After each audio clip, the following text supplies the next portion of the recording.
जय हिंद साथियों, आप सभी का स्वागत है विद्यालयपुर के इस यूट्यूब प्लेटफॉर्म पे, जिसमें हम आज फिर आपके लिए लेकर आ गए हैं महिला पर्यवेक्षक भर्ती 2025 के लिए मैराथन क्लास। और इस क्लास में जैसे कि हमने पिछली क्लास में आपको 31 मई 2017 का हमने आपको पेपर कराया था, और जिसमें हमने खंड फर्स्ट और सेकंड आपको कंप्लीट करा दिया था।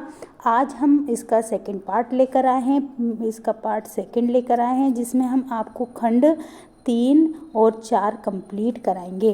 तो 2 खंड हमने पहले पार्ट में कंप्लीट करा दिए थे, और अब 2 खंड हमें ना किसमें कराएंगे, तो इस वाले पार्ट में कंप्लीट करा देंगे।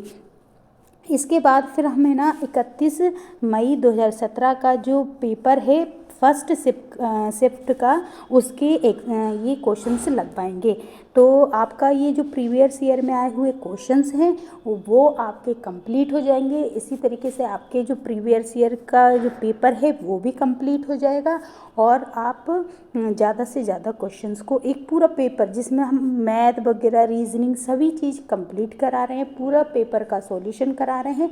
तो इससे आपको जो 200 मार्क्स का आपका क्वेश्चंस पेपर आता है उसकी भी क्या होगी, अच्छे से प्रैक्टिस होती जा रही है। तो बस आप क्लास में बने रहिए, क्लास को पूरा देखिए, एक एक क्वेश्चंस को लगाइए, हर एक क्वेश्चंस को लगाने के बाद आंसर चेक कीजिए, और उसके बाद आप टोटल जो कितने आपको क्वेश्चंस बने हैं तो हमें वो कमेंट बॉक्स में ज़रूर लिख कर बताइएगा कि आपको कितने क्वेश्चंस इसमें बन रहे हैं और कितने नहीं। तो आपके जो टोटल क्वेश्चन कराएंगे उसमें से आपने कितने क्वेश्चन सही किए हैं, कितने क्वेश्चन गलत किए हैं, ज़रूर आप कमेंट बॉक्स में लिख कर बताइएगा। तो आज की क्लास हम स्टार्ट कर दें उससे पहले सभी लोग एक बार क्लास को शेयर ज़रूर कर दीजिएगा, और क्लास को लाइक कर दीजिएगा, और चैनल को सब्सक्राइब ज़रूर कर लीजिएगा अगर आपने चैनल को सब्सक्राइब नहीं कर रखा है तो चलिए आज की क्लास हम स्टार्ट कर देते हैं, और आज का पेपर हमारा स्टार्ट कर देते हैं। तो देखिए, ये वाले क्वेश्चंस हमने आपको पहले करवा चुके हैं, ठीक है। ये फर्स्ट आपका खंड कंप्लीट करवा दिया था। इसके बाद हम सेकंड देखते हैं, सेकंड खंड। फिर आपका ये सेकंड खंड भी कंप्लीट हो गया था। General knowledge and logical ability जो था आपका सेकंड खंड भी हमने कंप्लीट करा दिया था। अब हम करेंगे थर्ड, जिसमें हम प्रशासनिक जो प्रबंधकीय शिक्षा है, और खंड जो कि फोर्थ है, जिसमें है ना जो प्राथमिक गर्भस्थ शिशु की देखभाल वगैरह के से संबंधित क्वेश्चन है, सीडीपी से संबंधित क्वेश्चंस रहेंगे। तो चलिए अब हमारी क्लास को हम स्टार्ट कर देते हैं। अब जो ये जो 2 हमारे कंप्लीट हो चुके हैं, अब हम थर्ड आपका खंड स्टार्ट करते हैं। तो चलिए अब सभी लोग जुड़ जाइए क्लास से, क्लास को ज़्यादा से ज़्यादा शेयर कर दीजिए सभी के साथ, और क्लास को लाइक ज़रूर कर दीजिए, शेयर ज़रूर कीजिएगा, सभी के साथ शेयर ज़रूर कर दीजिएगा। चलिए अब हम खंड सी लगाना स्टार्ट कर देते हैं। चलिए अब आपका आ चुका है खंड सी, ठीक है। खंड सी आ चुका है, जिसमें ये क्या है, प्रबंधकीय जो शिक्षा होती है, प्रबंधकीय जो स्किल्स हैं उससे रिलेट जो आपका खंड सी है, आज हम वो लगवाएंगे। तो ये खंड सी से स्टार्ट करते हैं। आपके खंड जो है 1 और 2 पहले हो चुके हैं, आज हम 3 से स्टार्ट करते हैं हमारी क्लास, और सभी लोग अब आंसर जल्दी जल्दी लगाते हुए चलिएगा। चलिए अब कोई हम आपसे बात नहीं करेंगे, जल्दी जल्दी क्वेश्चंस लगाते जाएंगे अपन, और आप स्पीड से थोड़ा सा पढ़ाएंगे ताकि कम समय में आपका ज़्यादा से ज़्यादा हो सके। बस आप लोग क्लास को शेयर करते हुए चलिएगा। चलिए फर्स्ट क्वेश्चन देख लेते हैं। फर्स्ट क्वेश्चन है, गूगल और याहू एक क्या है। गूगल और याहू क्या है? खोज इंजन है, मतलब कि सर्च इंजन है, या ऑपरेटिंग सिस्टम है, इनपुट उपकरण है, या फिर कंट्रोल यूनिट है। बताएं, सभी लोग बताएंगे कि जो गूगल और याहू हैं वो क्या हैं। तो गूगल और याहू जो हैं वो एक क्या है, सर्च इंजन है। क्या है? सर्च इंजन है। ये जो गूगल है वो क्या है, तो ये अमेरिका का सर्च इंजन है, ठीक है। अमेरिका का सर्च इंजन है गूगल, ठीक है। अपन सभी चीज़ को सर्च किस पर करते हैं, गूगल पे। तो याद रखें गूगल और याहू दोनों क्या हैं, सर्च इंजन है। चलिए नेक्स्ट क्वेश्चन देखते हैं। बताइए नीति आयोग के अध्यक्ष हैं, नीति आयोग के अध्यक्ष कौन होते हैं? चेयरमैन ऑफ नीति आयोग राष्ट्रपति होते हैं, राज्यपाल होते हैं, वित्त मंत्री होते हैं या फिर प्रधानमंत्री होते हैं। तो देखिए नीति आयोग जो है योजना आयोग के प्लेस पर बनाया गया है ना, योजना आयोग की जगह पर बना है ये, ठीक है, योजना आयोग की जगह पर बना है। और इसकी जो स्थापना है कब हुई थी? तो इसकी स्थापना हुई थी 1 जनवरी 2015, ठीक है, 1 जनवरी 2015 को इसकी जो है स्थापना हुई थी। और इसके अध्यक्ष जो होते हैं वो कौन होते हैं? प्रधानमंत्री होते हैं। तो प्रधानमंत्री इसके अध्यक्ष होते हैं। और पहले इसके अध्यक्ष कौन थे? तो नरेंद्र मोदी, ठीक है, और जो वर्तमान में भी हैं, ठीक है। तो राइट आंसर क्या हो जाएगा? राइट आंसर हो जाएगा प्रधानमंत्री अध्यक्ष होते हैं। चलिए नेक्स्ट क्वेश्चन देखते हैं। नेक्स्ट क्वेश्चन है कि थोड़ा सा लेंदी क्वेश्चन है तो अपन इसको थोड़ा छोटा कर लेते हैं। चलिए बताइए, क्वेश्चन है कि विस्तार विधि का व्यक्ति, समूह और सर्वजन, है ना, में वर्गीकरण कीजिए। जैसे विस्तार विधि है, कोई भी एक्सटेंशन मेथड होती है, उसमें व्यक्ति और समूह और सर्वजन इनका वर्गीकरण किस आधार पर किया जाता है?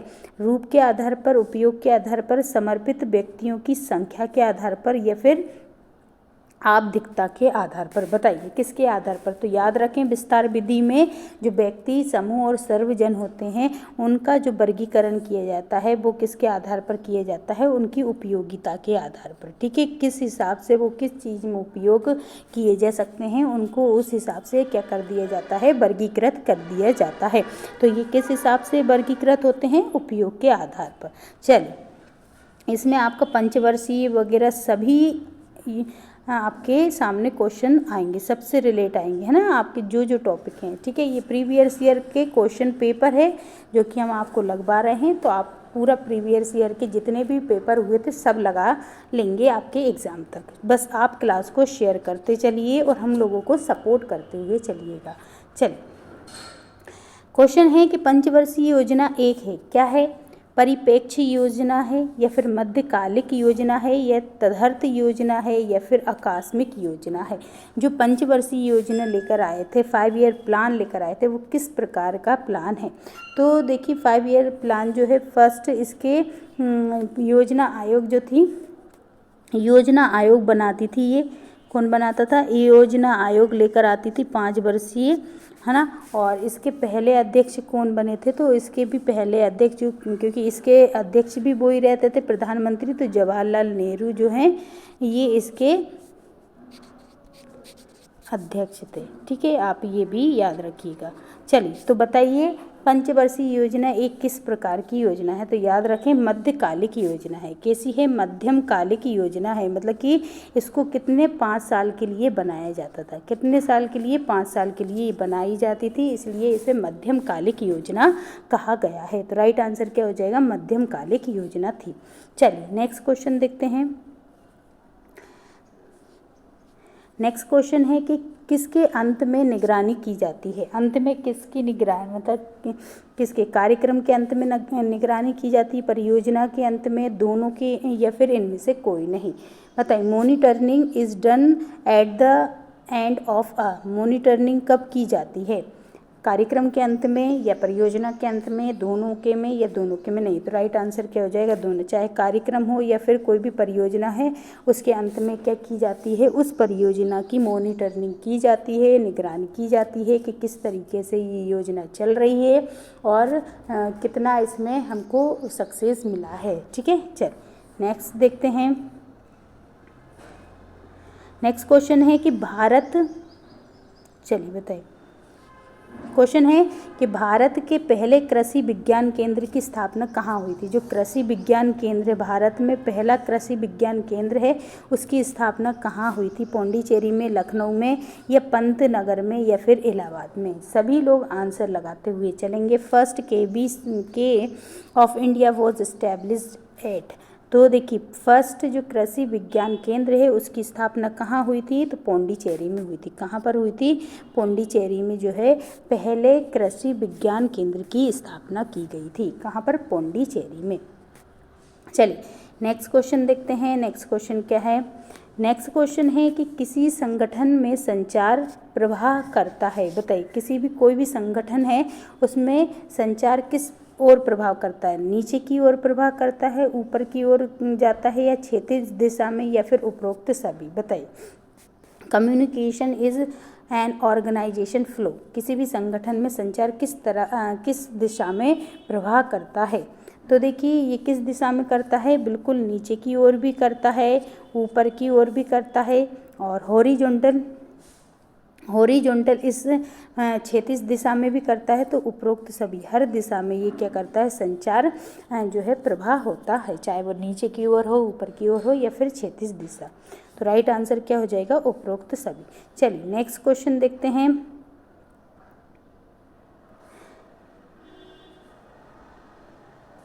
नेक्स्ट क्वेश्चन है कि गतिविधियों के कालानुसार क्रम को भी कहते हैं। देखिए, कोई भी गतिविधि हो रही है उसके काल के अनुसार उसके क्रम को हम क्या बोलेंगे? कार्य की योजना, या कार्य की विषय वस्तु का गतिविधि कैलेंडर, या फिर गतिविधियों का कार्यक्रम? बताएं।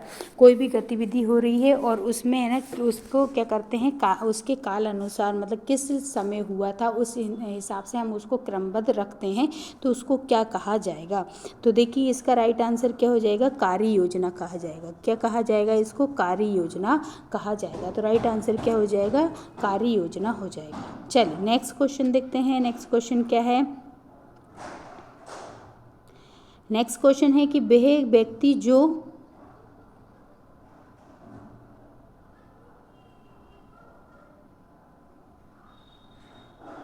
चलिए, ये थोड़ा छोटा था तो इसलिए वह व्यक्ति जो संकट के समय आगे आता है और कठिन परिस्थितियों में रचनाशील ढंग से सोचने व कार्य करने में समर्थ होता है, क्या कहलाता है? बताइए।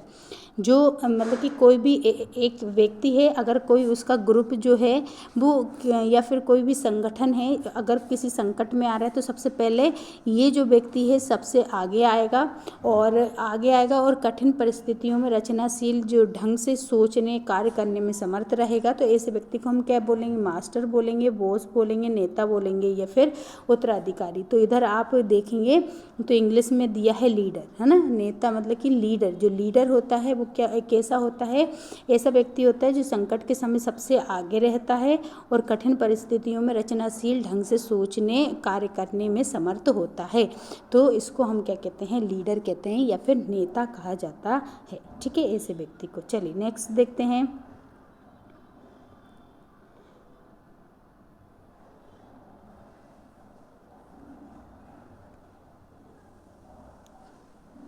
नेक्स्ट क्वेश्चन है, बी.आर. मेहता दल ने भारत में लोकतांत्रिक निकायों के माध्यम से इनमें से किसके सक्रिय विचारण को उद्दीपित किया है? बताइए। जो बी.आर. मेहता हैं उन्होंने बी.आर. मेहता दल ने भारत में लोकतांत्रिक निकायों के माध्यम से इनमें से किसी सक्रिय विचारण को उद्दीपित किया है? विकेंद्रीकरण को, या स्थिरीकरण को, केंद्रीकरण को, या फिर एकजुट को? तो देखिए, बी.आर. मेहता जो हैं बलवंत राय मेहता, इनका फुल फॉर्म क्या है?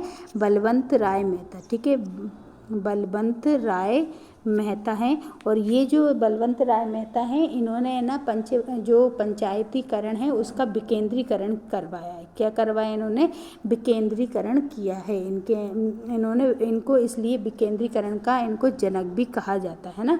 बी.आर. मेहता को विकेंद्रीकरण का जनक भी कहा जाता है। ठीक है, चल नेक्स्ट देखते हैं। नेक्स्ट क्वेश्चन है कि कार्य का ब्लूप्रिंट होता है। बताइए किस तरीके का? योजना, या फिर कार्यक्रम, या परियोजना, या इनमें से कोई नहीं? इनमें से किसका मतलब योजना कार्य का ब्लूप्रिंट होता है, या कार्यक्रम का ब्लूप्रिंट होता है, या परियोजना का ब्लूप्रिंट होता है, या इनमें से कोई नहीं? तो देखिए, ब्लूप्रिंट किसका होता है? जो योजनाएं होती हैं, उन प्लान जो होते हैं उनका क्या होता है? ब्लूप्रिंट होता है। उनका क्या होता है? ब्लूप्रिंट लिया जाता है योजनाओं का। ठीक है, चलिए नेक्स्ट क्वेश्चन देखते हैं। नेक्स्ट क्वेश्चन है कि प्रवाही योजना मतलब कितने वर्ष की योजना होती है? जो प्रवाही योजना होती है, rolling plan is plan for, बताइए 1 साल के लिए होती है, 2 साल, 3 साल या फिर वर्ष दर वर्ष के आधार पर होती है। जो रोलिंग प्लान होता है, प्रवाही योजना होती है, वो योजना कितने वर्ष के लिए होती है? तो वो योजना कितनी होती है? वर्ष दर वर्ष के आधार पर होती है, मतलब ईयर टू ईयर बेसिस, जितने साल के हिसाब से बदलती रहती है। तो वर्ष दर वर्ष के आधार पर प्रवाही योजना बनाई जाती है, ठीक है, रोलिंग प्लान बनाए जाते हैं। नेक्स्ट क्वेश्चन देखते हैं। सहकारी समिति, इनमें से कौन एक सहकारी समिति का उदाहरण है? बताइए, इनमें से कौन एक सहकारी समिति का उदाहरण है? औपचारिक समूह या फिर अनौपचारिक समूह या प्राथमिक समूह या फिर प्रादेशिक समूह? बताइए कौन सा एक समूह है जो सहकारी समिति का उदाहरण है? बताइए इनमें से कौन सा सहकारी समिति का उदाहरण है? औपचारिक समूह, अनौपचारिक समूह, प्राथमिक समूह या फिर प्रादेशिक समूह? तो राइट आंसर क्या हो जाएगा? जो औपचारिक समूह होते, फॉर्मल ग्रुप्स होते हैं, ये सब क्या कहलाते हैं? सहकारी समिति के उदाहरण हैं, ठीक है। अनौपचारिक नहीं होता, प्राथमिक नहीं होता, प्रादेशिक भी नहीं होता, लेकिन जो औपचारिक समूह होते हैं, फॉर्मल ग्रुप होते हैं, ये सब किसके? सहकारी समिति के उदाहरण कहलाते हैं। चलिए नेक्स्ट देखते हैं।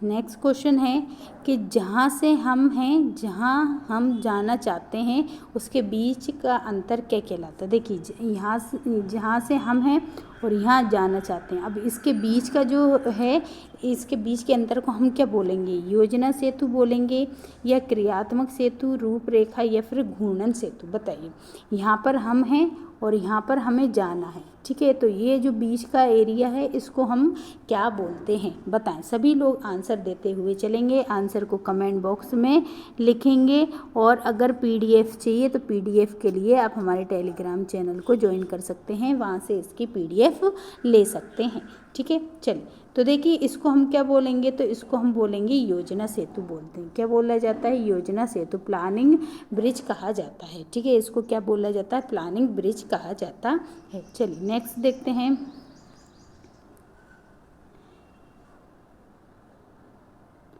नेक्स्ट क्वेश्चन है, अच्छे विस्तार कार्यक्रम को होना चाहिए, कैसा होना चाहिए? अच्छे विस्तार कार्यक्रम को कैसा होना चाहिए? लचीला, दृढ़ या फिर उपरोक्त सभी या इनमें से कोई नहीं? बताए किस तरीके का होना चाहिए अच्छे विस्तार कार्यक्रम को? तो देखिए अच्छा विस्तार कार्यक्रम जो है उसको कैसा होना चाहिए? लचीला होना चाहिए। कैसा होना चाहिए? लचीला होना चाहिए, ठीक है। जितना ज़्यादा फ्लेक्सिबल होगा उतना अच्छे विस्तार से कार्यक्रम हो सकता है। तो अच्छे विस्तार कार्यक्रम को कैसा होना चाहिए? फ्लेक्सिबल होना चाहिए। चलिए नेक्स्ट क्वेश्चन देखते हैं कि अभिभावक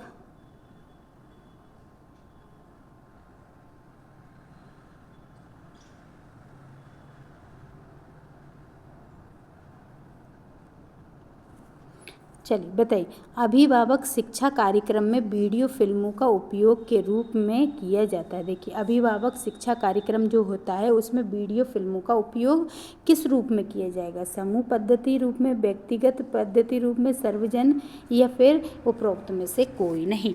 तो देखिए अगर अभिभावक जो पेरेंट्स एजुकेशन प्रोग्राम होते हैं उसमें अगर वीडियो फिल्म का यूज़ कर रहे हैं तो वो किस रूप में होंगी?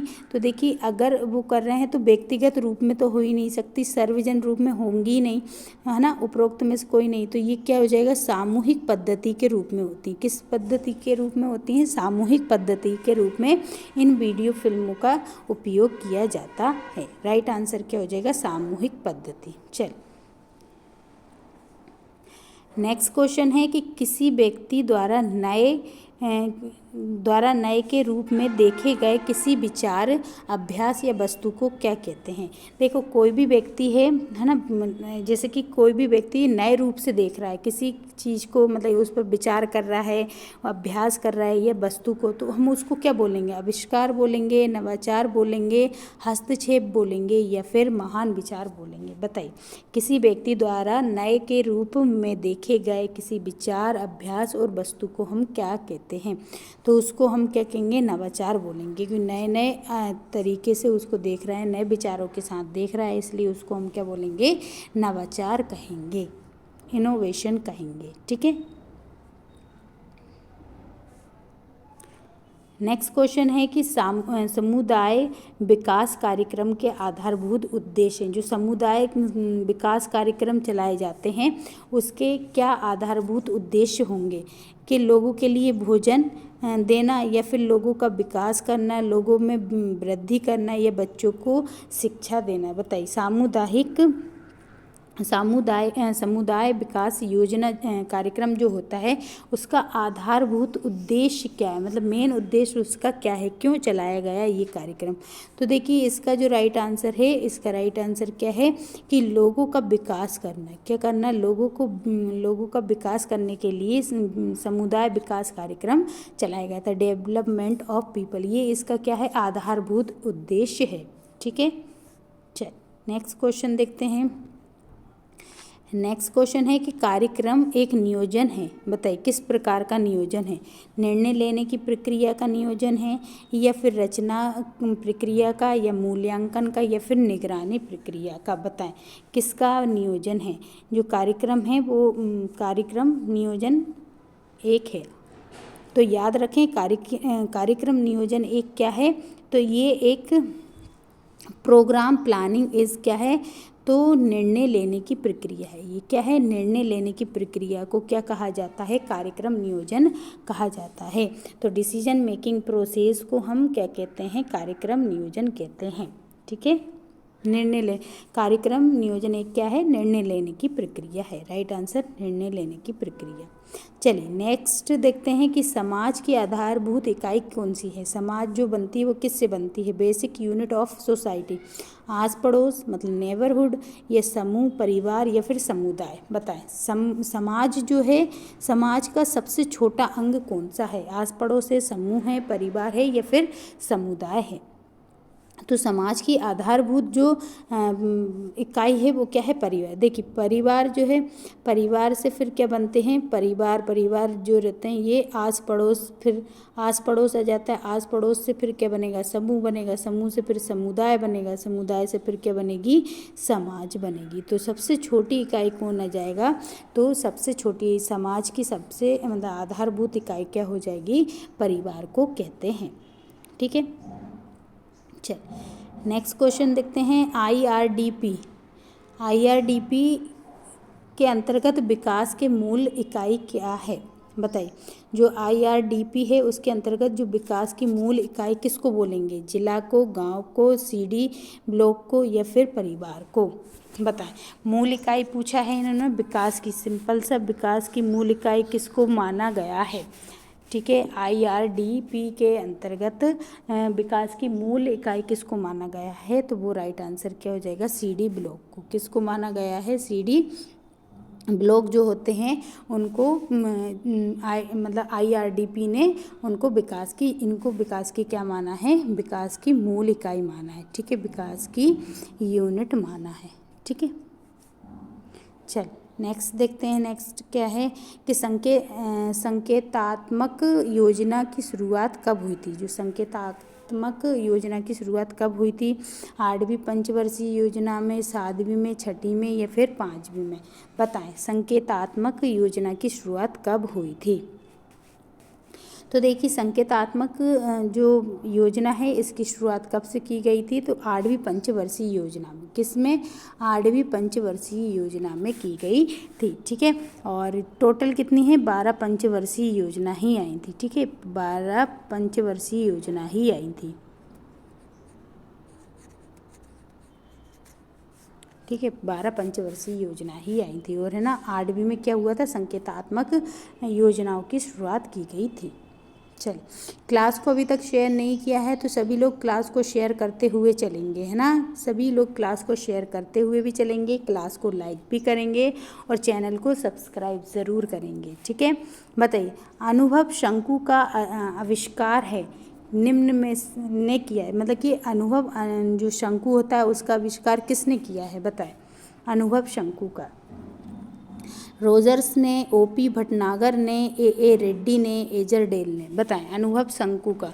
तो जो कॉन ऑफ एक्सपीरियंस बताइए तो जो अनुभव शंकु होता है उसका आविष्कार किसने किया था?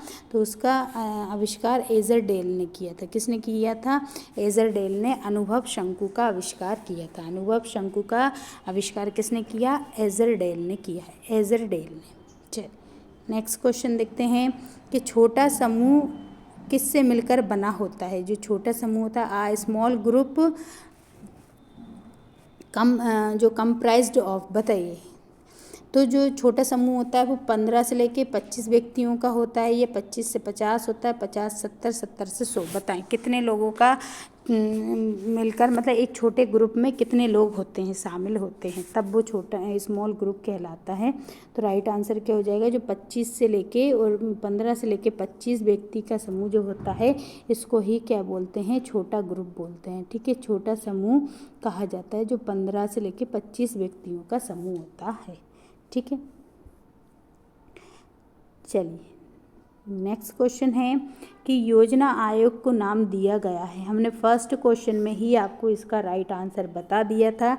अब बताइए, आप बताइए कि नीति आयोग नाम दिया है, नीति कमीशन, नीति मिशन या फिर नीति योजना? बताइए योजना आयोग को क्या नाम दिया गया है? ये कब चालू हुआ था? तो 15 मार्च। ठीक है, 15 मार्च को ये स्टार्ट किया गया था 1952, है ना, 51-52 में इसको योजना आयोग बनाया गया था। और इसको अब है ना 1 जनवरी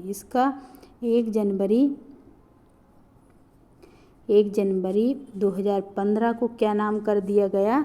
तो नीति आयोग नाम कर दिया गया, नीति आयोग। ठीक है, क्या नाम रख दिया इसका? नीति आयोग। तो राइट आंसर क्या हो जाएगा? नीति आयोग नाम किया है इसका। ठीक है, नीति आयोग नाम दिया गया है, तो राइट आंसर क्या हो जाएगा? नीति आयोग नाम है। और इसके जो अध्यक्ष होते हैं वो कौन होते हैं? तो प्रधानमंत्री होते हैं ना। अध्यक्ष कौन होते हैं? पीएम होते हैं। और उपाध्यक्ष कौन होते हैं? जो पीएम जिसको मतलब अपॉइंट कर दे वो उसका पीएम जो उपाध्यक्ष हो जाता है। चलिए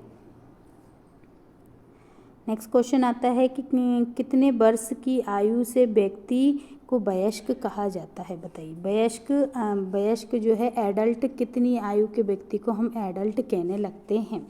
15, 18, 21 या फिर 25? तो देखिए वोट डालने का अधिकार जो है कितनी आयु से हमें मिला है? तो वोट डालने की आयु जो सबको पता होगा कि वोट डालने हम कितनी आयु से जाते हैं? 18 साल के जब हो जाते हैं तो हम क्या देने लगते हैं? वोट देने लगते हैं। तो बस तो फिर हमारी जो एडल्ट आयु हो जाएगी वो कितनी हो जाएगी? 18 वर्ष हो जाएगी। कितनी हो जाएगी? 18 वर्ष हो जाएगी। इससे ही हमको क्या है? वोट डालने का अधिकार भी मिला है। तो राइट आंसर क्या हो जाएगा? 18 साल हो जाती है। तो 18 साल के व्यक्ति को वयस्क कहने लगते हैं। चल डब्लू पैन का पूरा नाम क्या है? बताइए। डब्लू पैन, ठीक है, इसका पूरा नाम क्या होगा? वायरलेस पेरेंटल एरिया नेटवर्क या फिर वायरलेस पर्सनल एरिया नेटवर्क या वायरलेस पर्सनल एरिड नेटवर्क या फिर वायरलेस फिजिकल एरिया नेटवर्क? बताएं क्या नाम है डब्लू पैन का? ये कंप्यूटर से संबंधित क्वेश्चन है। डब्लू पैन का नाम क्या है? तो देखिए इसका राइट आंसर क्या हो जाएगा? तो इसका राइट आंसर हो जाएगा वायरलेस पर्सनल एरिया नेटवर्क। क्या है? वायरलेस पर्सनल एरिया नेटवर्क है। ठीक है, वायरलेस पर्सनल एरिया नेटवर्क किसका है? तो डब्लू पैन का है। ठीक है, वायरलेस पर्सनल एरिया नेटवर्क। चलिए नेक्स्ट क्वेश्चन देखते हैं। नेक्स्ट क्वेश्चन है, बताइए कि किस समिति की अनुशंसा के आधार पर पंचायती राज संस्था का गठन हुआ था? कौन सी समिति थी जिसकी अनुशंसा पर पंचायती राज संस्था, किसका? पंचायती राज संस्था का गठन किया गया था। अशोक मेहता समिति, हनुमंत राव समिति, दंतबाला समिति या फिर बलवंत राय मेहता समिति? बताएं कि जो किस समिति की अनुशंसा पर पंचायती राज संस्था का गठन किया गया? तो राइट आंसर क्या हो जाएगा? BR मेहता समिति, बलवंत राय मेहता समिति की अनुशंसा पर पंचायती राज संस्थान का गठन किया गया था। नेक्स्ट क्वेश्चन देख लेते हैं। नेक्स्ट क्वेश्चन क्या है? नेक्स्ट क्वेश्चन है कि भारत में विस्तार का पहला रेखा तंत्र किसके द्वारा नियंत्रित किया जाता है? By whom the first line system of extension in India is controlled by. बताइए, भारत में विस्तार का पहला रेखा तंत्र जो है किसके द्वारा?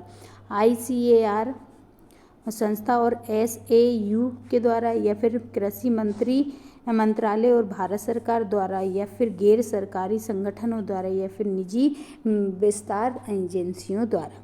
तो राइट आंसर क्या हो जाएगा? भारत में जो विस्तार का पहला रेखा तंत्र है वो किसके द्वारा? ICAR संस्था और SAU के द्वारा इसको क्या किया जाता है? नियंत्रित किया जाता है। तो राइट आंसर क्या हो जाएगा? ACAR और SAU संस्था द्वारा। चलिए नेक्स्ट क्वेश्चन देखते हैं कि समुदाय कार्यक्रम विकास कार्यक्रम का आरंभ हुआ था। बताइए, समुदाय विकास कार्यक्रम का आरंभ कब हुआ था? स्वतंत्रता से पहले, स्वतंत्रता के बाद, स्वतंत्रता के दौरान, या फिर इनमें से कोई नहीं? बताएं कितने में हुआ था? तो इसका जो समुदाय विकास जो कार्यक्रम है ये 1975 में आया था। कब आया था? 1975 में। ठीक है, 1975। अब देखें 1900 समुदाय विकास कार्यक्रम, तो ये तो स्वतंत्रता के बाद है। तो राइट आंसर क्या हो जाएगा? स्वतंत्रता के बाद आया था। किसके बाद आया था? स्वतंत्रता के बाद आया था। तो समुदाय विकास कार्यक्रम जो है वो कब आया था? स्वतंत्रता के बाद आया था। तो एक बार सभी लोग क्लास को शेयर ज़रूर कर दीजिएगा, ठीक है, और सभी लोग क्लास को शेयर भी करेंगे, क्लास को लाइक भी कर देंगे और चैनल को सब्सक्राइब ज़रूर कर लेंगे, ठीक है, अभी तक नहीं किया है तो क्लास को शेयर करते हुए ज़रूर चलेंगे सभी लोग, है ना, बिना कहे आप लोग एक बार, जिसने भी अभी तक शेयर नहीं किया है सभी लोग एक बार शेयर ज़रूर कर दें। चलिए नेक्स्ट क्वेश्चन देख लेते हैं। नेक्स्ट क्वेश्चन क्या है? नेक्स्ट क्वेश्चन है कि ग्रामीण लोगों की शिक्षा की एक विद्यालय से बाहर पद्धति।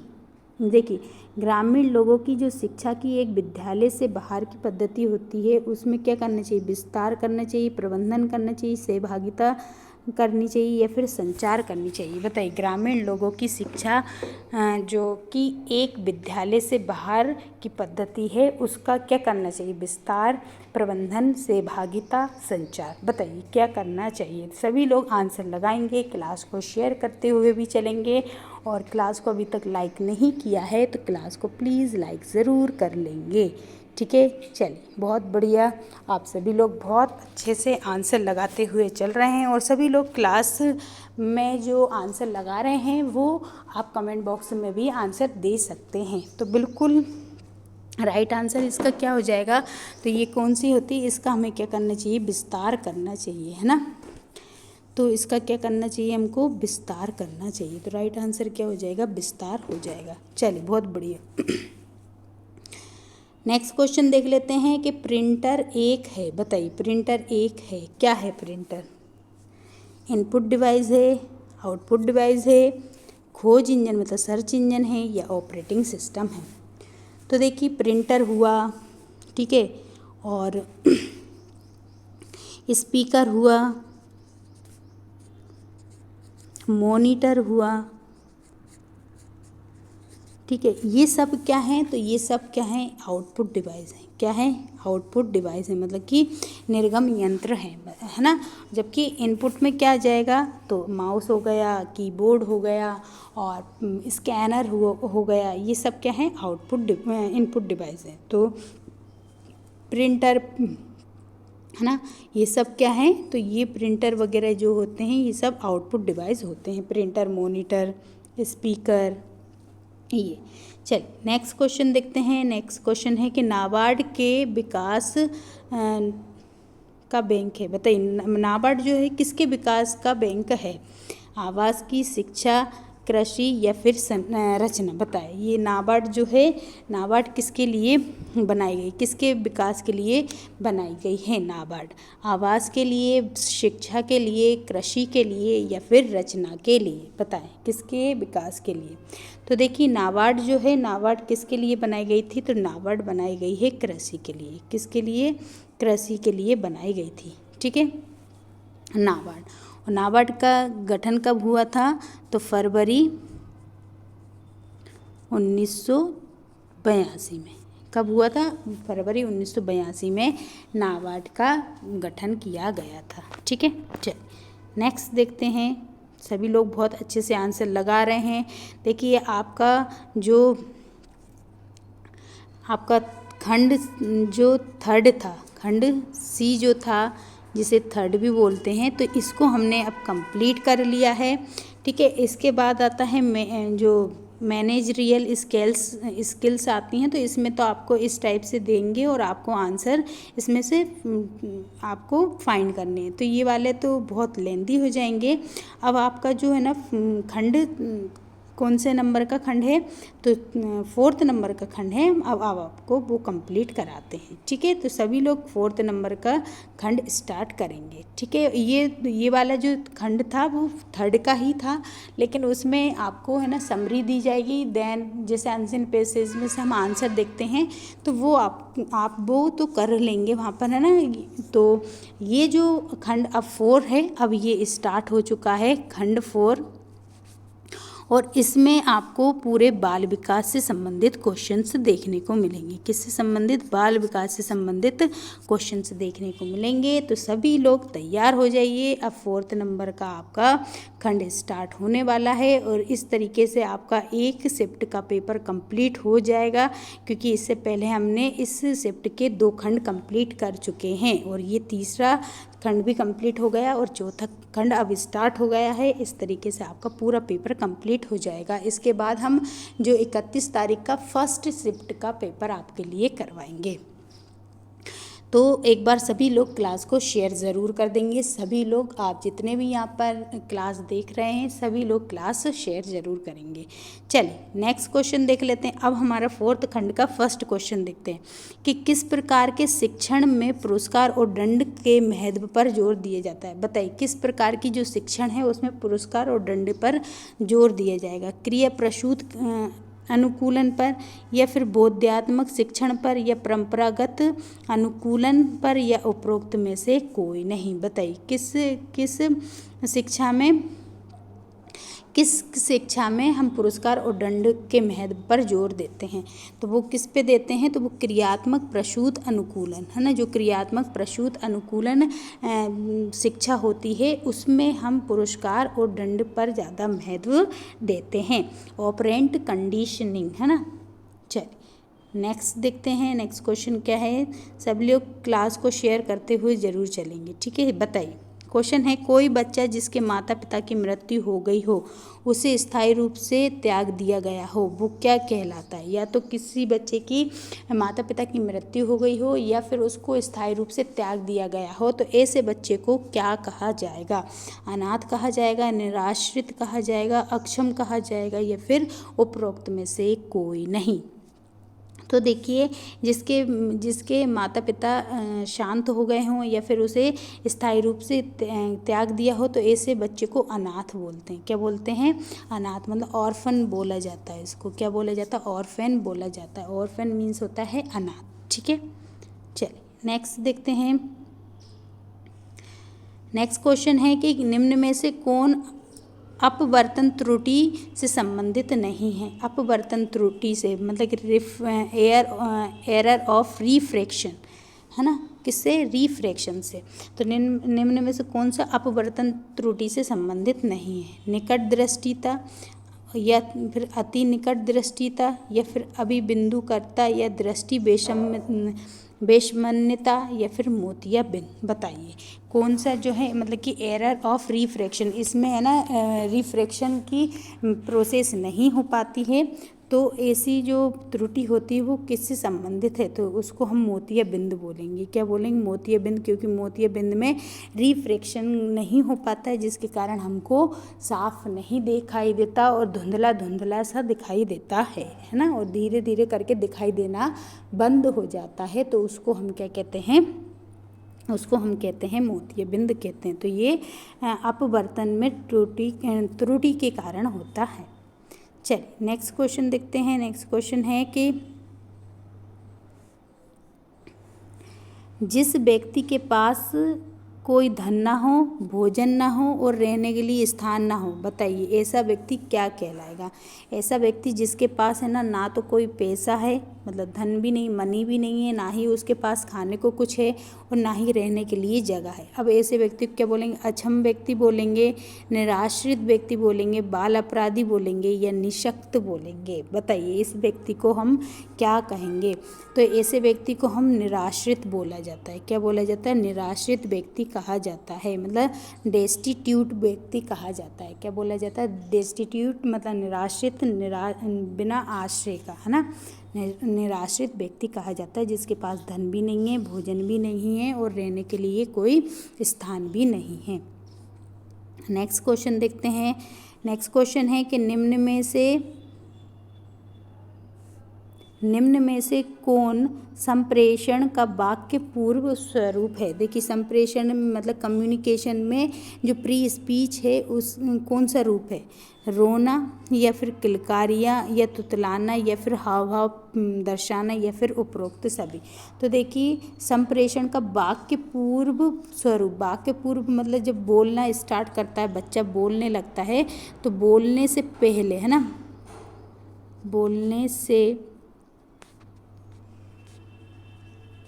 पहले की स्थिति। बताइए जब बोलना सीखता है उससे पहले की जो स्थिति होती है उसके आधार पर पूछा है कि बताइए कि वाक्य पूर्व स्वरूप कैसा होता है। तो देखिए वाक्य पूर्व में मतलब बोलने से पहले बच्चा रोना भी सीख लेता है, ठीक है, रोता भी है, किलकारियाँ और तुतलाता भी है और हाव भाव प्रदर्शित भी करता है। तो उपरोक्त सभी जो है इसका राइट आंसर हो जाएगा। आई होप सभी ने उपरोक्त सभी ही क्वेश्चन लगाया होगा। चलिए नेक्स्ट देखते हैं। नेक्स्ट क्वेश्चन क्या है कि पेशीय ऊतक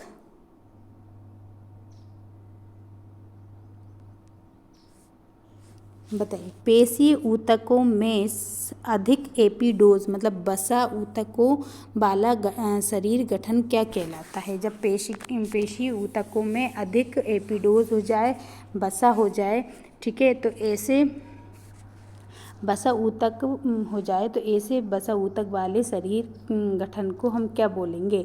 लंबा कृतिक गठन बोलेंगे, मध्यरूपिक गठन बोलेंगे, अंतरूपी गठन बोलेंगे या फिर उपरोक्त में से कोई नहीं? बताइए पेशी ऊतकों से अधिक एपिडोज या वसा ऊतकों वाला जो शरीर गठन होता है उसको हम क्या कहते हैं? तो ऐसे को हम क्या बोलते हैं? अंतरूपी गठन बोला जाता है। क्या बोला जाता है? ऐसे को अंतरूपी गठन कहा जाता है, ठीक है, अंतरूपी गठन इसको कहा जाएगा। तो राइट आंसर क्या हो जाएगा? अंतरूपी गठन। नेक्स्ट देखते हैं। नेक्स्ट क्वेश्चन क्या है?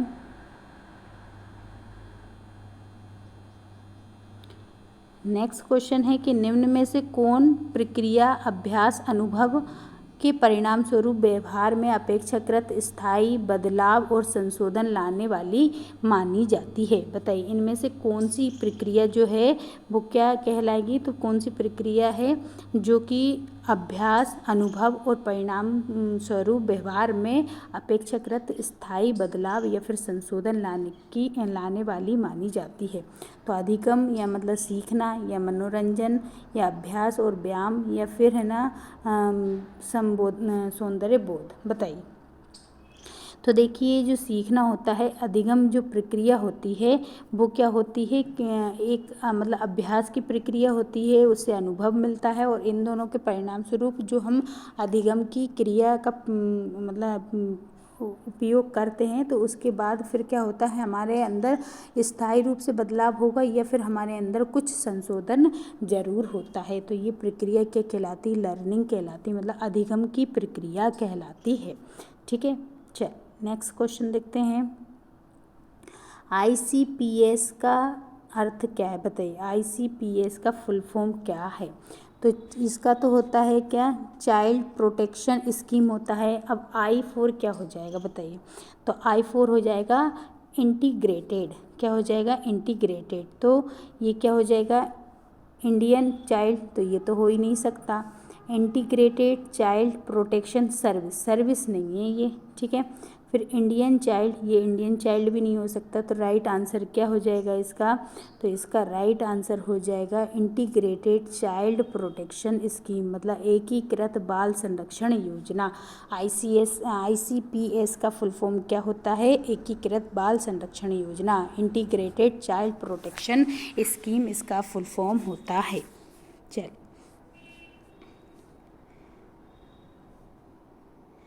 नेक्स्ट क्वेश्चन देखते हैं। नेक्स्ट क्वेश्चन क्या है?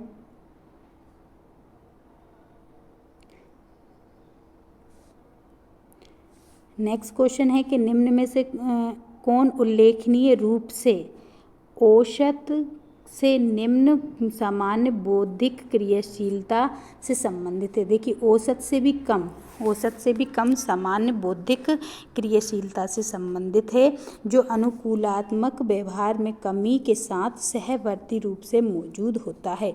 उसको क्या बोलेंगे? अधिगम अक्षमता बोलेंगे, या भावात्मक विक्षुब्धता बोलेंगे, मानसिक मंदता बोलेंगे, या फिर ऑटिज्म मतलब स्वलीनता बोला जाएगा। बताइए कि कौन सा उल्लेखनीय रूप जो होता है वो औसत से निम्न सामान्य बौद्धिक क्रियाशीलता से संबंधित होता है, औसत से भी कम होता है? बताइए। तो राइट आंसर क्या हो जाएगा? औसत से भी कम है, तो इसलिए इसको मानसिक मंदता बोलेंगे। क्या बोलेंगे? मानसिक मंदता बोलेंगे, या फिर मंदबुद्धि कहा जाता है। ठीक है, चल नेक्स्ट क्वेश्चन देखते हैं। बताइए एसिड नहीं है, ये एड्स है। एड्स का अर्थ क्या होता है? बताइए एड्स का फुल फॉर्म क्या है? एड्स का फुल फॉर्म बताइए क्या है? तो एक्वायर्ड इम्यूनो डेफिशिएंसी सिंड्रोम, या एक्चुअल तो होता ही नहीं है। एक्वायर्ड इम्यूनो डिसीज्ड सिंड्रोम नहीं होता है ना। एफेक्टेड इम्यूनो भी नहीं होगा। ठीक है, तो राइट आंसर क्या है? एक्वायर्ड इम्यूनो डेफिशिएंसी सिंड्रोम होता है। इसका फुल फॉर्म होता है किसका? एड्स का होता है। और ये किससे होता है? तो ये HIV के कारण होता है। किसके कारण होता है? HIV के कारण होता है। ठीक है, वायरस से होने वाली डिसीज़ है। तो राइट आंसर क्या हो जाएगा? Acquired immuno deficiency syndrome. Next question देखते हैं। नेक्स्ट क्वेश्चन क्या है?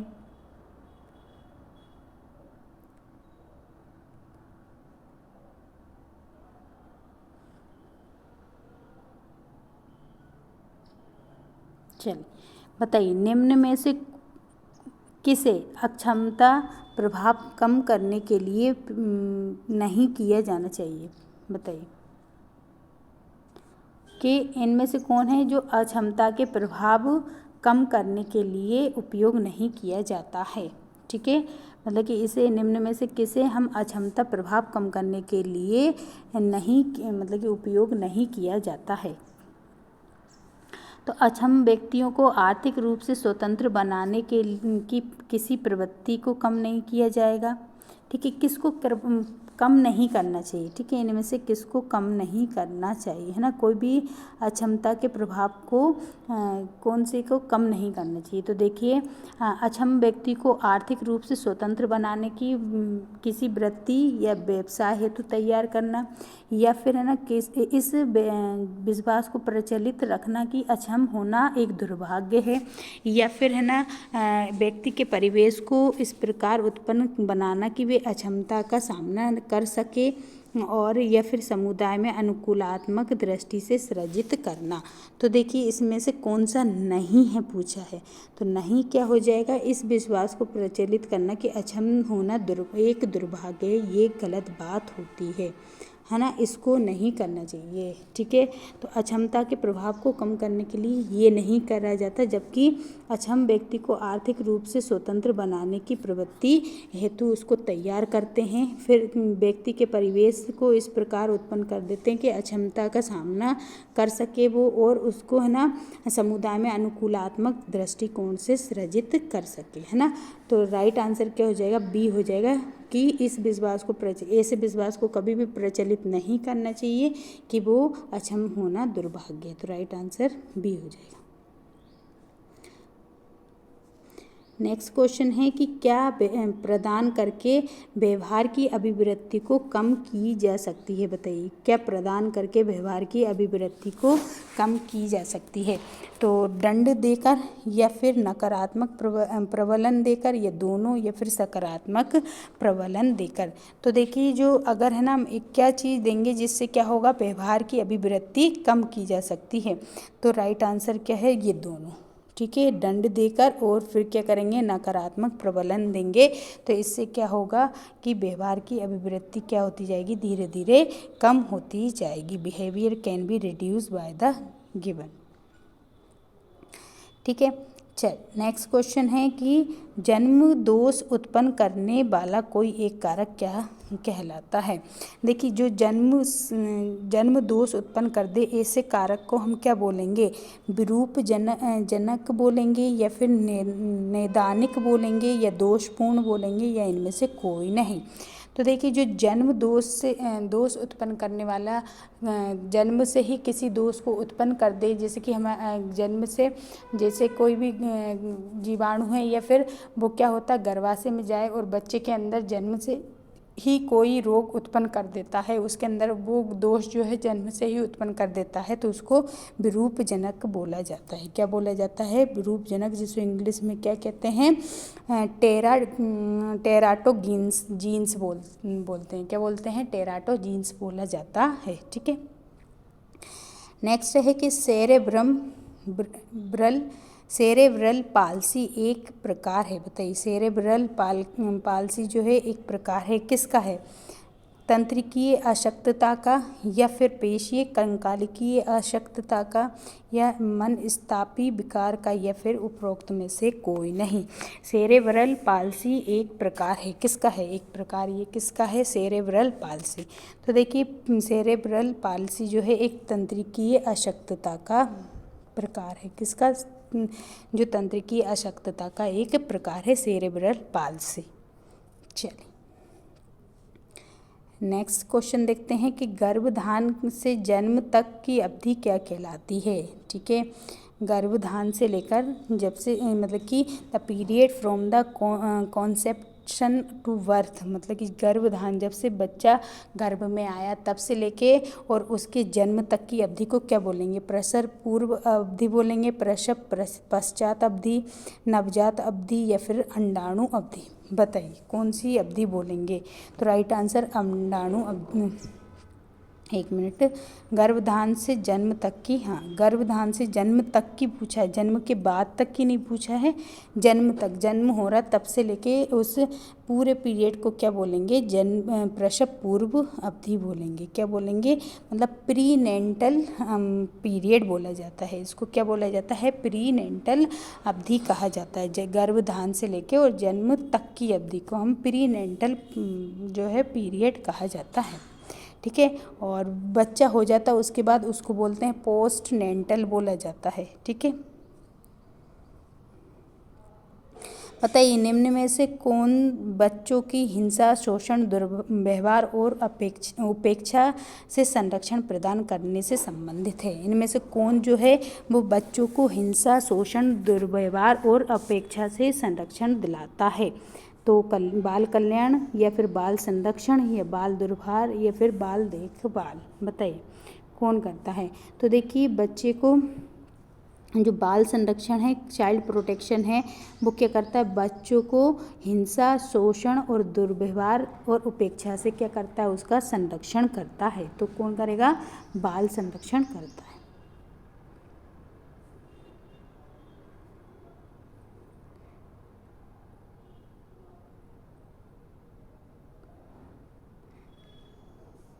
नेक्स्ट क्वेश्चन है कि परिवेश के प्रति व्यक्ति का अद्वितीय समायोजन निर्धारित करने वाली मनोशारीरिक प्रणालियों वाले लोगों में गतिक संगठन क्या कहलाता है। जो परिवेश के प्रति व्यक्ति का अद्वितीय समायोजन होता है निर्धारित करने वाली मनोशारीरिक प्रणाली वाले जो लोग होते हैं उनमें गतिक संगठन क्या कहलाता है। तो बोध, खेल, या व्यक्तित्व, या फिर नैतिकता। तो देखिए, परिवेश के प्रति व्यक्ति का अद्वितीय समायोजन, एक व्यक्ति के बारे में बोल रहे हैं कि उस व्यक्ति का अद्वितीय समायोजन निर्धारित करने वाली जितनी भी उसकी मनोशारीरिक प्रक्रियाएं हैं वो सारे जो लोगों में गतिक संगठन है वो सारा क्या कहलाएगा, व्यक्तिगत संगठन कहलाएगा, व्यक्तित्व कहलाता है, उसकी पर्सनालिटी कहलाती है। नेक्स्ट क्वेश्चन है कि भ्रूण तक खाद्य पदार्थों ले जाने वाली और अपशिष्ट पदार्थों को बाहर ले जाने वाली नली क्या कहलाती है? बताइए। भ्रूण तक खाद्य पदार्थ ले जाती है और है ना क्या कहते हैं, अपशिष्ट पदार्थों को बाहर निकालती है, उस नली को क्या कहते हैं? अम्बिलिकल कॉर्ड बोलते हैं, गर्भनाल बोला जाता है, या विसंक्रामित नाल बोला जाता है, या फिर युग्मनज नाल कहा जाता है, या फिर उपरोक्त में से कोई नहीं। तो देखिए भोजन को कौन लेके जाता है? तो प्लेसेंटा से कौन जुड़ी होती है? गर्भनाल जुड़ी होती है। कौन जुड़ी होती है? प्लेसेंटा से गर्भनाल जुड़ी होती है, जो कि क्या करती है, बच्चे के अंदर भोज्य पदार्थों को ले जाती है और बच्चे के जो अपशिष्ट पदार्थ हैं उसको उनके शरीर से बाहर करती है। तो जो अम्बिलिकल कॉर्ड होती है, गर्भनाल जो होती है, उसका काम क्या है? भ्रूण तक भोजन पहुंचाना और वहाँ से अपशिष्ट पदार्थों को बाहर लाना।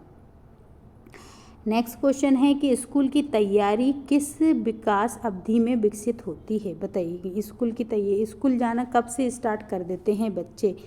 सभी बताएंगे, आंसर देते हुए चलेंगे, क्लास को शेयर करते हुए ज़रूर चलेंगे, और चैनल को अभी तक सब्सक्राइब नहीं किया है तो चैनल को सब्सक्राइब ज़रूर कर लेंगे और क्लास को लाइक कर देंगे। ठीक है।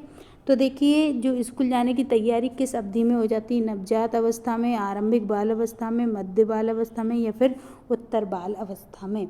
तो राइट आंसर इसका क्या हो जाएगा? जो आरंभिक बाल अवस्था होती है उसमें स्कूल जाने की तैयारी की जाती है। तो स्कूल जाने की तैयारी किस अवधि में होती है? आरंभिक बाल अवस्था में हो जाती है, जो कि 3 से लेकर 6 वर्ष तक की होती है। आरंभिक बाल अवस्था को और भी क्या बोला जाता है? बताइए। आरंभिक बाल अवस्था को क्या बोलते हैं? स्कूल पूर्व अवधि, खिलौने खेलने की अवधि, या समस्या या कठिनाई की अवधि, या फिर उपरोक्त में से सभी?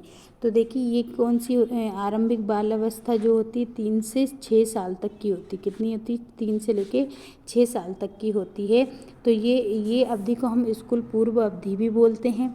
ठीक है। खिलौने से खेलने वाली अवधि भी कहा जाता है, और समस्या और कठिनाई की अवधि भी कहा जाता है। तो ऑल ऑफ दिस क्या हो जाएगा? इसका राइट आंसर हो जाएगा। ठीक है। चलिए नेक्स्ट क्वेश्चन है कि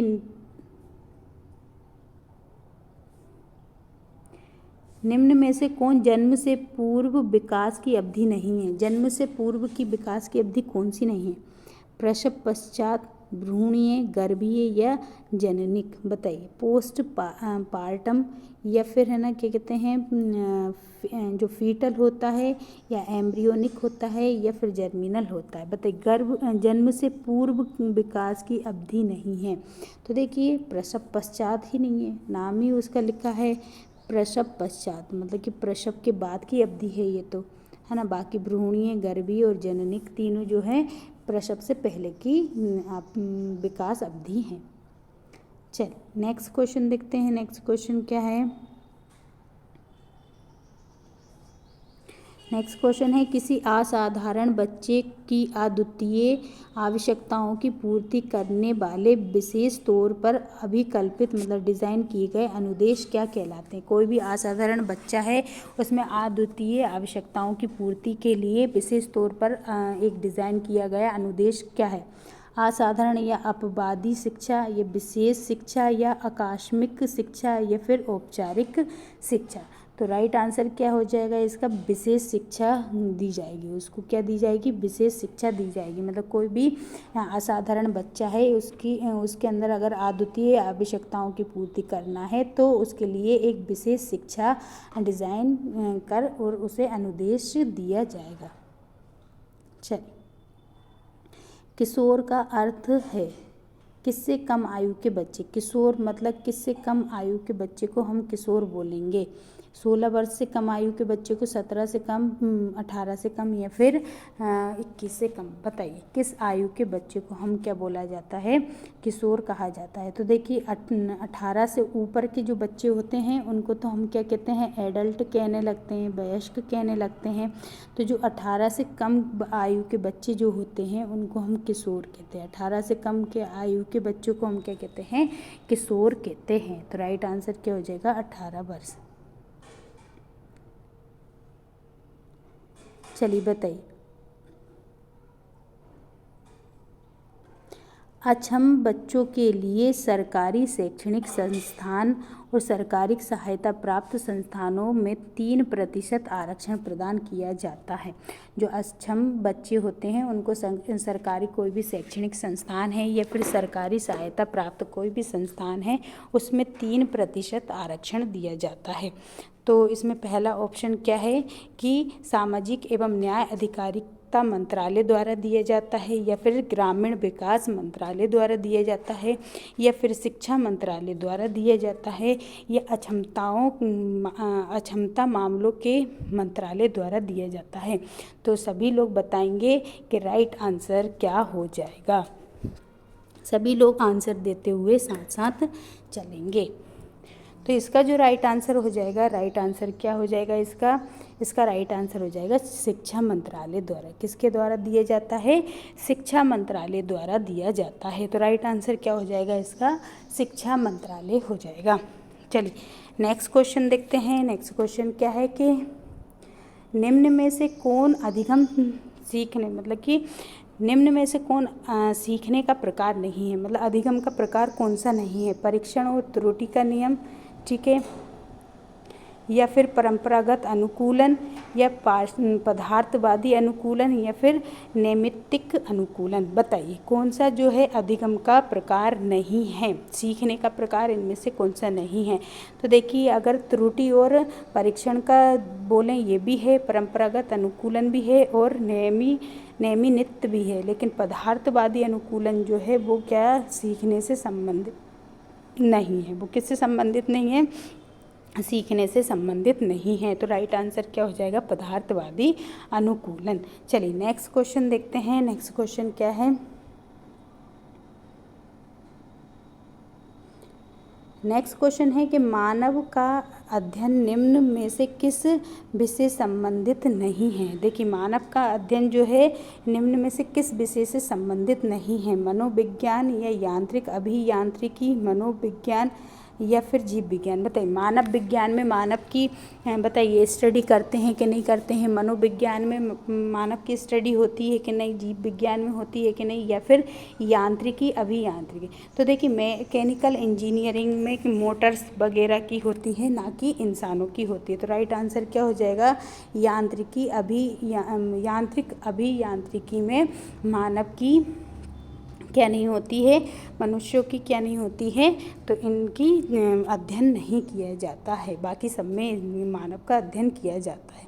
चलिए नेक्स्ट क्वेश्चन देखते हैं। नेक्स्ट क्वेश्चन क्या है कि यदि कोई बच्चा पीछे से पुकारे जाने पर नहीं मुड़ता है, हाव भाव का अधिकतम उपयोग करता है और बोली जाने वाली भाषा नहीं समझता है, तो वह किससे ग्रस्त बच्चा हो सकता है।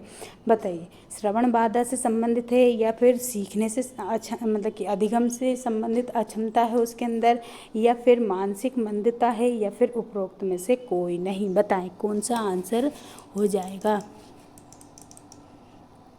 सभी लोग आंसर देते हुए चलेंगे। राइट आंसर इसका क्या हो जाएगा। तो देखिए अगर वो है ना कोई बच्चा है उसे पीछे से पुकारा जा रहा है फिर भी वो मुड़ के नहीं देख रहा है, तो इस टाइप का जो बच्चा है उसे किससे संबंधित बाधा है, उससे सुनने से संबंधित बाधा है। उसके अंदर किससे संबंधित बाधा है, सुनने से संबंधित बाधा है। ठीक है, तो राइट आंसर क्या हो जाएगा, राइट आंसर हो जाएगा ए, मतलब सुनने से संबंधित उसके अंदर क्या है, बाधा है। चलिए नेक्स्ट क्वेश्चन देखते हैं। नेक्स्ट क्वेश्चन क्या है, नेक्स्ट क्वेश्चन है कि मानव के विकास का अध्ययन है। बताइए मानव विकास अध्ययन है।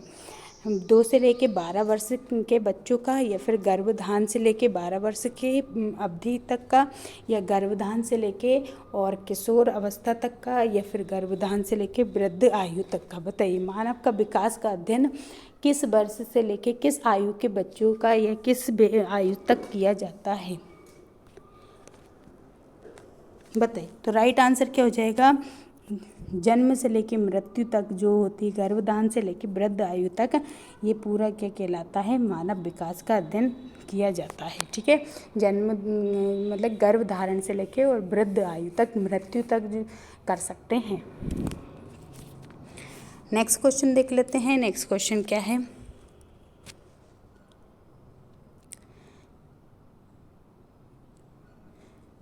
नेक्स्ट क्वेश्चन है कि निम्न में से कौन सी सेवा ICDS का एक महत्वपूर्ण घटक है? बताइए, इनमें से कौन सी एक सेवा जो है ICDS का एक प्रमुख घटक है? क्षेत्र श्रेष्ठ छात्रों को छात्रवृत्तियां या बाल मान्य न्याय प्रदान करना, या फिर ज़रूरतमंद छात्रों हेतु किरायों में रियायत पर विचार करना, या पोषण और स्वास्थ्य शिक्षा प्रदान करना। बताइए, ICDS क्या करता है? तो ICDS जो है वो क्या करता है? पोषण और स्वास्थ्य प्रदान करता है ना, पोषण और स्वास्थ्य शिक्षा प्रदान करता है। ठीक है, ICDS। चलिए नेक्स्ट देखते हैं कि टेबुला रासा का अर्थ क्या है? टेबुला रासा मतलब क्या होता है? सारणीबद्ध विन्यास, या फिर कोरी स्लेट, या फिर मेज और कुर्सी, या बोर्ड और स्लेट। बताइए, टेबुला रासा क्या है? टेबुला मतलब टेबल तो हो सकती है, रासा मतलब क्या हो सकता है? बताइए। तो देखिए, टेबुला और रासा मतलब होता है कोरी स्लेट जो होती है ना। ठीक है, कोरी स्लेट जो होती है ब्लैक कलर की आती है, आप सभी ने अगर देखी होगी तो ब्लैक कलर की एक स्लेट आती है जिसको क्या बोला जाता है? तो ब्लैक कलर की स्लेट को टेबुला रासा कहा जाता है। क्या कहा जाता है? टेबुला रासा कहा जाता है। इस तरीके से ब्लैक स्लेट आती है, पत्थर की भी आती थी, ग्रेफाइट की भी आती थी। ठीक है, और ये जो है ब्लैक कलर की आती थी, तो इसे टेबुला रासा कहा जाता है। और इसमें हम फिर क्या करते थे? कुछ भी लिखते थे, तो इसी को हम क्या बोलेंगे?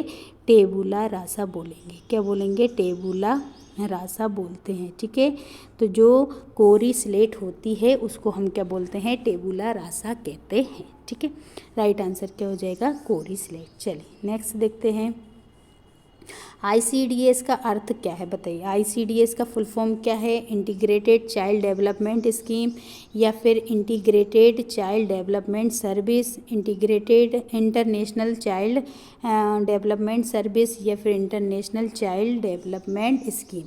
तो देखिए, जो ICDS है इसकी फुल फॉर्म होती है इंटीग्रेटेड चाइल्ड डेवलपमेंट स्कीम, मतलब एकीकृत बाल विकास योजना इसका फुल फॉर्म होता है, एकीकृत बाल विकास योजना। ठीक है,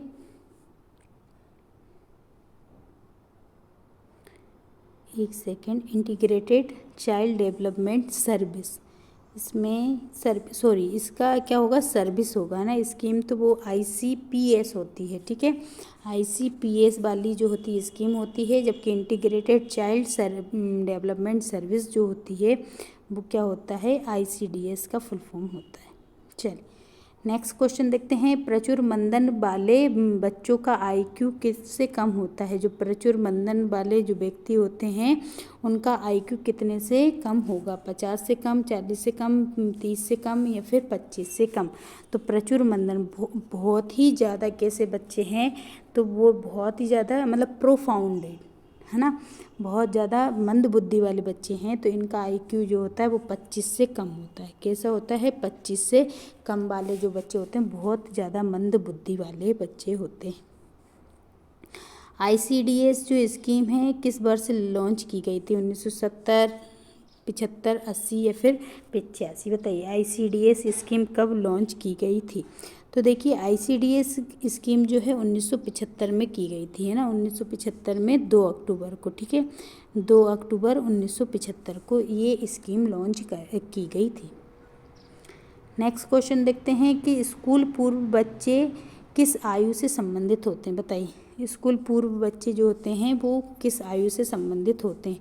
1 से लेकर 2 वर्ष तक के, 2 से लेकर 3 वर्ष तक, 3 से लेकर 6 वर्ष तक, या फिर 6 से लेकर 7 वर्ष तक। बताएं कितनी वर्ष तक की आयु के बच्चे जो होते हैं वो स्कूल पूर्व बच्चे कहलाते हैं?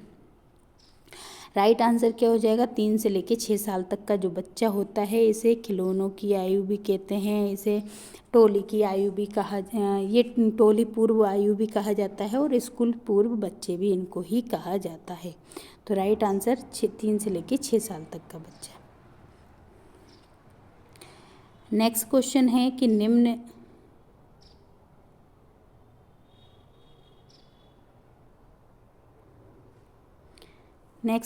कि निम्न में से किसे अभ्यास या फिर अनुभव के परिणाम स्वरूप व्यवहार में अपेक्षाकृत स्थायी परिवर्तन या संशोधन लाने के लिए प्रयुक्त प्रक्रिया के रूप में कहा जा सकता है? बताइए क्या है? निम्न में से किसे जो है अभ्यास या फिर अनुभव के परिणाम स्वरूप व्यवहार में अपेक्षाकृत स्थायी प्रक्रिया या फिर संशोधन लाने में प्रयुक्त प्रक्रिया के रूप में कहा जा सकता है? तो मनोरंजन, या फिर अभ्यास मतलब कि व्यायाम, या फिर अधिगम सीखना, या फिर सौंदर्य बोधन। तो राइट आंसर क्या हो जाएगा? इसका हो जाएगा अधिगम, मतलब सीखना। ठीक है, क्या हो जाएगा इसका? अधिगम, इसका मतलब सीखना होता है। ठीक है, तो कि निम्न में से किसे अभ्यास और अनुभव के परिणाम स्वरूप व्यवहार में अपेक्षाकृत स्थायी परिवर्तन या फिर संशोधन लाने में प्रयुक्त प्रक्रिया के रूप में जाना जाता है? तो उसको हम क्या कहते हैं? अधिगम कहा जाता है। अभी तक क्लास को शेयर नहीं किया है तो प्लीज़ सभी लोग क्लास को शेयर ज़रूर कर दीजिएगा, क्लास को लाइक कर दीजिएगा और चैनल को सब्सक्राइब ज़रूर कर लीजिएगा। बताइए शरीर के केंद्र में प्रारंभ होने वाला एवं बाह्य अंगों तक जाने वाला बुद्धि क्रम क्या कहलाता है? शरीर के अंदर से स्टार्ट होता है और बाहर की ओर जाता है, तो उसको क्या बोलेंगे? सेफेलोस्यूडल नियम बोला जाएगा, पैटर्न नियम बोला जाएगा, या प्रोक्सीमोडिस्टल नियम कहलाएगा, या फोर आउटवर्ड नियम कहलाएगा? तो देखिए शरीर के केंद्र से प्रारंभ होकर और बाहरी अंगों तक वृद्धि होती है, इस क्रम को हम क्या बोलते हैं? तो इसको बोलते हैं प्रोक्सीमोडिस्टल नियम बोला जाता है। क्या बोला जाता है? प्रोक्सीमोडिस्टल नियम कहा जाता है जब शरीर के केंद्र से प्रारंभ होकर और बाहरी अंगों तक जाता है। नेक्स्ट क्वेश्चन देखते हैं। नेक्स्ट क्वेश्चन है कि निम्न में से कौन कठपुतली का एक प्रकार नहीं है? कठपुतली का एक प्रकार नहीं है। डोल, दस्ताना, छड़ी, या फिर डोरी? बताइए। तो देखिए कठपुतली वाला अगर गेम देखा होगा तो डोरी, इसमें स्ट्रिंग होती है। ठीक है, स्ट्रिंग होती है, इसमें एक छड़ी भी होती है। ठीक है, स्टिक भी होती है, और उसमें क्या होते हैं? दस्ताने भी होते हैं, ग्लव्स भी होते हैं। लेकिन जो डोल होती है वो डोल नहीं होती है। ठीक है, क्या नहीं होती है? तो डोल नहीं होती है। तो राइट आंसर क्या हो जाएगा? डोल इसका राइट आंसर हो जाएगा। डोल नहीं होती है। ठीक है, गुड्डे गुड़िया नहीं होते। नेक्स्ट देखते हैं कि निम्न में से किस शब्द का उपयोग गर्भाधान के समय हड्डी बनाने तक विकसित होते शिशु के लिए किया जाता है? बताइए।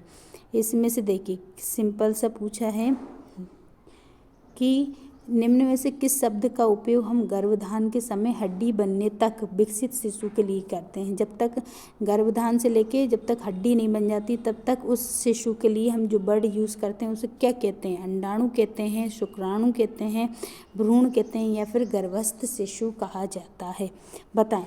तो देखिए ऐसा व्यक्ति जो गर्भाधान के समय से हड्डी बनने तक विकसित होते हैं, ऐसे शिशु को हम भ्रूण कहते हैं। क्या कहते हैं? ऐसे शिशुओं को हम भ्रूण कहा जाता है। क्या कहा जाता है? भ्रूण कहा जाता है।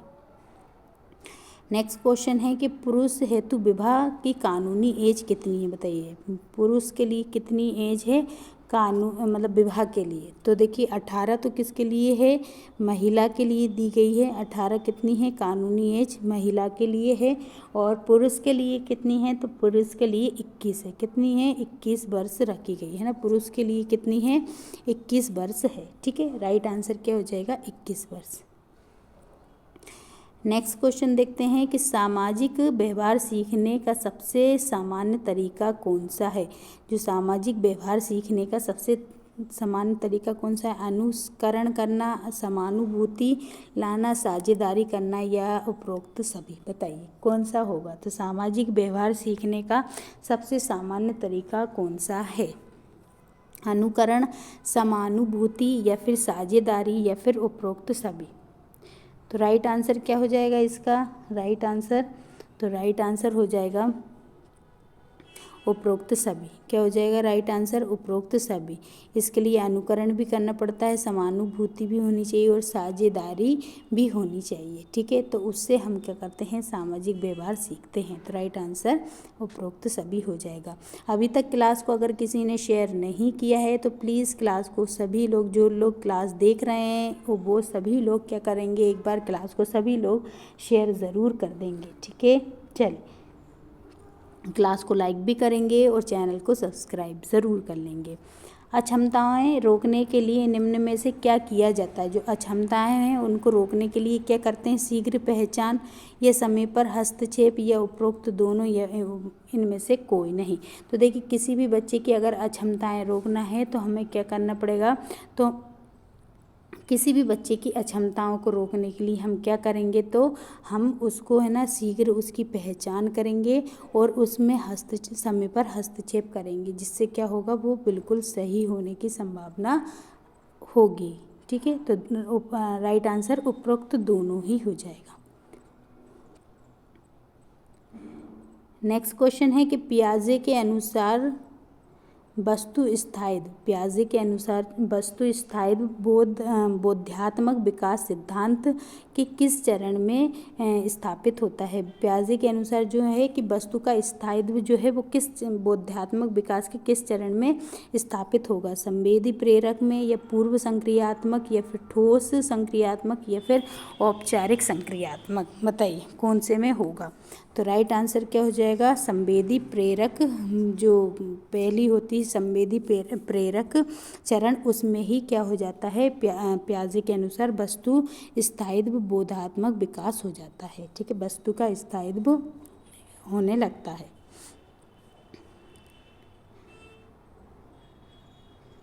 चलिए बताइए, डिसलेक्सिया, डिस्ग्राफिया, डिसकैल्कुलिया किस प्रकार के विकार हैं? बताइए किस प्रकार के विकार हैं? ये किसके टाइप्स हैं? बताइए किसके प्रकार हैं?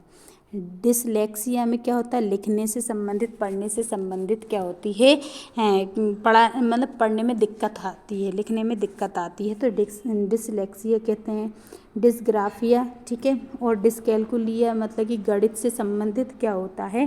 दिक्कत आती है। तो ये सभी के सभी किससे संबंधित हैं? सीखने से संबंधित है। तो अधिगम सीखने की अक्षमता है ना, सीखने संबंधी अक्षमताएं हैं। ये किससे संबंधित हैं? सीखने से संबंधित अक्षमताएं हैं।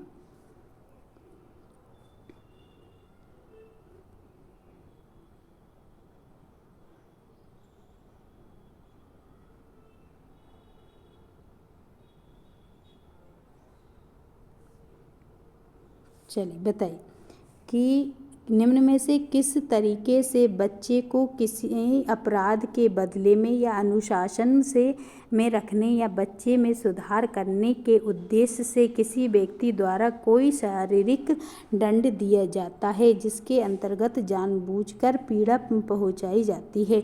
उसको क्या कहते हैं? शारीरिक दंड कहते हैं, भावात्मक दुर्व्यवहार, मनोवैज्ञानिक दुर्व्यवहार, या फिर उपेक्षा की जाती है? बताइए। तो राइट आंसर क्या हो जाएगा? उसको शारीरिक दंड कहेंगे। क्या कहेंगे? उसको शारीरिक दंड कहेंगे। ठीक है, चलिए नेक्स्ट क्वेश्चन देखते हैं। नेक्स्ट क्वेश्चन है कि स्कूल पूर्व शिक्षा के 3 R विकास पर जोर दिया जाता है। देखिए जो प्री स्कूल होते हैं, प्री स्कूल एजुकेशन में क्या किया जाता है? 3 R पर के विकास पर क्या किया जाता है? जोर दिया जाता है। अब वो 3 R क्या है? रीडिंग, या फिर रेसिटेशन या रिएक्शन, रीडिंग, रेसिंग, या फिर रेस्टिंग, रीडिंग, रेस्टिटेशंस और रिक्रिएशन, या फिर रीडिंग, राइटिंग और अर्थमेटिक। बताइए किससे संबंधित? मतलब कि पढ़ना, दोहराना, प्रतिक्रिया, पढ़ना, दौड़ना, विश्राम, पढ़ना, दोहराना, मनोरंजन, या पढ़ना, लिखना और गणित। बताइए तो देखिए राइट आंसर क्या हो जाएगा, पढ़ना लिखना और गणित से संबंधित है। ये 3 आर पर क्या किया जाता है, इन पर ज़्यादा जोर दिया जाता है और जिसका अर्थ क्या होता है, पढ़ना लिखना और गणित से संबंधित पर जोर दिया जाता है। तो आज का हमारा जो हमने पेपर आपको कंप्लीट करा दिया है, ये 31 मई का पेपर है। 31 मई 2017 को जो पेपर हुआ था उससे संबंधित है ये। और इसमें है ना, हमने आपको पूरे खंड, फर्स्ट पहला खंड, दूसरा खंड, तीसरा खंड और चौथा खंड सारे हमने आपको कंप्लीट करा दिए हैं। अब हम आपको ये सेकंड शिफ्ट का पेपर आपको कंप्लीट कराया है। अब हम फर्स्ट शिफ्ट का जो 31 तारीख को फर्स्ट शिफ्ट का जो पेपर है अब वो कंप्लीट कराएंगे। तो आप इस क्लास को ज़्यादा से ज़्यादा शेयर करें ताकि हम जो अगली क्लास में हम इसके फर्स्ट शिफ्ट का जो पेपर लाएंगे तो वो भी आपको कंप्लीट करा सकें। बस आपको करना ये है कि आप क्लास को ज़्यादा से ज़्यादा शेयर करें और क्लास को लाइक ज़रूर कर दिया करें। और चैनल को अभी तक सब्सक्राइब नहीं कर रखा है तो चैनल को सब्सक्राइब ज़रूर कर लें। तो आज के लिए इतना ही रखेंगे। अगले क्वेश्चन अगले पेपर के साथ अगली क्लास में मिलेंगे। और इसके अलावा मिक्स्ड क्वेश्चन की जो मैराथन क्लास चल रही है वो ज़रूर लीजिए। सभी उसमें सारे क्वेश्चंस मिक्स्ड हैं और इसमें आपको पूरा पेपर का एनालाइज कराया जा रहा है। तो इसी तरीके से आप पेपर को लगाते रहिए और क्लास को देखते रहिए, क्लास को शेयर करते रहिए, क्लास को लाइक कर दीजिए और चैनल को सब्सक्राइब कर दीजिए। और फिर हम मिलेंगे अगले पेपर में, अगले पेपर को लेकर और अगली क्लास में। तब तक के लिए सभी को जय हिंद साथी।